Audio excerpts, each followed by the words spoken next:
So just like there's movies we look forward to that end up being really disappointing, there's movies that came out of nowhere that shocked the hell out of us. So I want to give you guys my 5 most surprising movies of 2024.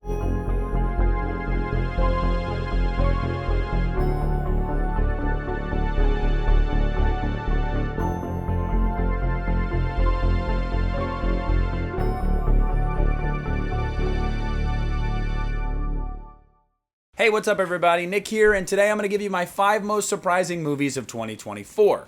Now, not all of them are horror, but most of them are. They all have their unique reasons for being on this list, so without further ado, number 5 is going to be Late Night with the Devil. Now, you guys, I'm sure you saw on my social media and on my YouTube channel that I raved about this movie. I loved it, and for months it was my favorite movie of the year. It's not there anymore, but I think it's going to land on that top 10 list. Now, why is this so surprising then? Well, because it kind of came out of nowhere. See, I remember listening to an interview on the Boo Crew podcast late 2023 where David Desmouchin talked about how he had a movie coming out next year, this little indie flick that he loved doing. And I was excited for it. And I remember finally seeing some promotional material for it and going, oh, this looks interesting. Yeah, it was a little more than interesting. It was incredible. Look, the movie's not scary. It definitely plays on a lot of things we've seen before. Exorcism, late night talk show, all that kind of stuff. It's a period piece, but it's just, they capture the period so well. David Desmouchin is incredible. For such a low budget, some of the effects are actually really effective. The story is quite gripping. The performances all around are great. The movie's awesome. I love the vibe of this movie. I love the look of this movie, and I was hooked from the beginning with David Desmouchin. So, I didn't expect to love this movie. I didn't even know about it until a couple months before it came out, and it definitely ended up being one of my favorites this year, but definitely one of the most surprising. Coming in at number 4 is going to be one that's a little bit different speed for my channel, but if you know me personally, you know it's not a different speed for me, and that's Transformers 1. Now, I'm a huge fan of the live-action Transformers movies. Like, I don't care. I do not care. Even The Last Night. I love the Bayhem. I just do. It's fun. It came out when I was a teenager. Those movies were geared towards me. Big action sequences, sick cars, beautiful women. What is there not to like in those movies for a 14-year-old boy? So, an animated Transformers movie that was basically like a reboot, basically like an origin story, but it didn't have Peter Cullen or any of the voices you knew and loved from Transformers coming back, I was definitely hesitant about. But I took my son to see it because he loves Transformers, and I gotta say, I actually really enjoyed the movie. Look, it's not on the level of some of my favorite Transformers properties, okay? This doesn't touch Age of Extinction or Dark of the Moon, but the movie is actually a really good time. It's actually got a good story. I actually was surprised that I liked Chris Evans as Optimus Prime, and I don't know, it just worked for me. It's briskly paced, it's got enough action, enough heart, and a good story to kind of draw anybody in. Whether you're an adult that grew up on these, or whether you're a kid just getting introduced to them, I thought Transformers 1 was actually pretty damn good. Coming in at number 3 is going to be one that I definitely had some hopes for, but based off of the early reactions, based off of the discourse online, at just the fact that we were doing one of these movies again, I was hesitant about. I'm happy to say that I really enjoyed it, and that is The Crow. Look, even as a child of the 90s, I've never had a ton of love for the original Crow film. Yeah, sure, watched it growing up, my mom loves it, my brothers love it. It's a movie that we watched a lot. I enjoy the movie, but it's never been one that I held near and dear to my heart, and I never once thought that it couldn't be done and done possibly better. Now, that's not to say that I think this one is better. That's not the point of this. But I actually really enjoyed this movie for what it was. I appreciated that it was going back more to the source material of Eric Draven and not trying to remake that film. This movie is very different. The Eric we get in this movie is very different. The tone and style of this movie are very different, and it worked for me. A lot of people jokingly called it emo John Wick, and I think I actually am guilty of doing that too before it came out, but it actually is kind of that way, and I don't know, I really dug it. Look, the director Rupert Sanders really tries to sell you on the love story between Eric and Shelley in the first half of this movie, and I appreciate that he did that. I never really bought into it all that much, to be honest with you. But once he comes back as the Crow, the movie really kicks off for me. I think it has some insanely good visuals, great action fight sequences, tons of blood and gore and sick kills, and I just love Bill Skarsgård in the role. I know a lot of people looked at that trailer, looked at those photos and went, oh my God, it's Jared Leto's Joker all over again. And I'm happy to say that those people were definitely wrong.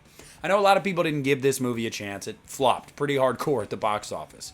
But I really enjoyed it, and I'm glad to say that it made it on my most surprising of the year because this movie had everything working against it, and it worked for me. Coming in at number 2 is going to be a movie that I saw the trailers so many damn times, I got to a point where I almost had no interest in seeing it. It became a meme, and that is Speak No Evil. Look, this is a remake of a movie that came out like 2 years ago. A foreign film, but still a movie that came out like 2 years ago. Also, a movie with a super dour ending that as soon as this was like announced and marketed, I was like, how are you going to do that? Like, how are you going to sell this to American audiences? They change it up a bit at the end, which was to be expected.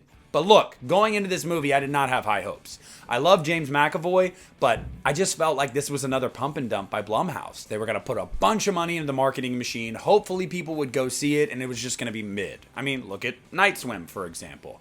But this movie was not that at all. Look, I don't know which one I prefer more, this one or the 2022 Speak No Evil, and I do recommend you guys watch that one, but understand it is not for the faint of heart. I'm just going to say that. But I will say, James McAvoy is phenomenal in this movie. Like, that guy can do no wrong in my eyes. I loved him as Bill in It Chapter 2. I freaking loved him in Split and all of his personalities. He's a phenomenal actor. He is truly menacing, charismatic, evil. He's everything you needed for this role to work. And I mean, it works. He is phenomenal. I love the location. There's a lot of surprises. There's some good suspense. And I just think the acting all around was great. Like, I can't remember the woman that played the mom, but she was fantastic. The Normal Family's mom. She was fantastic as well. I mean, just all across the board. Speak No Evil was a movie that like I said, had become a meme before it came out, and I was not excited, and holy shit, this movie blew me away. And easily, without a doubt, no argument whatsoever, my most surprising movie of 2024 is going to be The First Omen. Now, I was on a high with this movie for weeks after it came out. I couldn't stop talking about it. It just blew me away. Why is this on my most surprising? Well, because I've never been a big Omen fan. Look, I understand and respect that the original Omen is a classic. It's never been one that I've loved. And I actually tried to watch it this last October, and I just was kind of bored. Like, it's just never been a series I've really been all that into. So telling me that you're going to do a prequel to a movie that I don't really have a lot of love for, and you're going to put it out in late winter, early spring, I don't know about that. Yeah, this movie is incredible. Like, in my opinion, it is the best Omen film. Like, it's not even a question, in my opinion. I think, although it does change some of the lore from the original movie, I didn't care. I accepted it. I loved it for what it was. I think that Nell Tiger Free in the lead role, she gives a performance that, like, if the Academy did not hate horror films, yet we still haven't forgiven you about Toni Collette, she would have been nominated for something. And if you haven't seen this movie or you watched it once and forgot about it, go back just for her. She is freaking incredible in this movie. There's some just sick, twisted, surprising imagery. There's a lot of social commentary on religion, the Catholic Church, pro-choice, pro-life, all that. It's just awesome. Like, it is so good. And the director, Arkasha Stevenson, for this to be her like directorial debut for a major motion picture, she knocked it out of the park. This had a $30 million budget. All $30 million of that budget are on screen. Sweeping shots, incredible locations, the lighting, perfection, the music.